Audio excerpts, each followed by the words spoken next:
सुभद्रा टंका नौरे आसीबो कि नाही सहजरे एमिति करंतु चेक। आ मात्र 3 दिन बाकी हिताधिकारी खाता को आसीबो सुभद्रा टंका।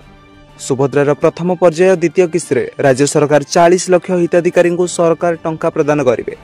यह टंका आसंता 9 तारिख में मिलवाकू जाउछि। ए सब भितर सबुठ बड़ कथा हेउछि केउ माने टंका पाइबे और केउ माने टंका पाइबे नाही। से नै एबे भी किछि जनक भितर द्वंद्व लागि रहिछि। जदि आपण भी जणे हिताधिकारी तेबे आसंतु जानिबे केमिति चेक करिवे। जदि आपण सुभद्रा रे आवेदन करि नाहंती आसंता काली अर्थात अक्टोबर 7 भितर तुरंत अप्लाई करंतु। किंतु जे माने अप्लाई करिसेंती किंतु केमिति जानिबे से दिन टंका पाइबे कि नाही ताहा आसंतु जानि नेबा। आपण सुभद्रा योजना फॉर्म रे थिबा एप्लिकेशन नंबर सहित जनसेवा केंद्र निजर स्टेटस चेक करि परिबे। जहा फल रे आपनको आवेदन पेंडिंग अछि कि रिजेक्ट होइछि ताहा जणा पड़ि जिवो। जे माने आवेदन करिसेंती सरकार समस्तଙ୍କର वेरिफिकेशन करिवे। जदि प्रथम किस्ती जाय नथिबो तेबे मार्च 8 रे समस्तଙ୍କୁ एककालीन 2टी किस्ती टंका मिलिबो।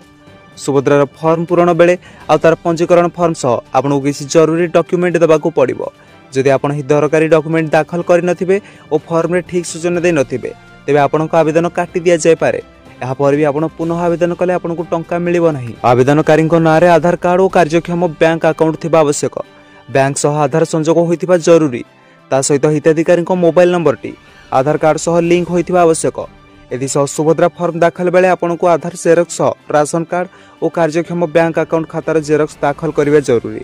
यदि बायोमेट्रिक भी सठिक भावे देथिबा दरकार। तो दर्शक बंधु सुभद्रा योजना को नहीं हाथिला आज गोटे छोटी अपडेट। जदि वीडियो भल लगी वीडियो गोटे लाइक कर देबे। चैनल को नुआ करे आसिले दया करी चैनल को एबे ही सब्सक्राइब करी पाखरे आसुथिबा बेल आइकन कॉल रे सेट कर दियंतु।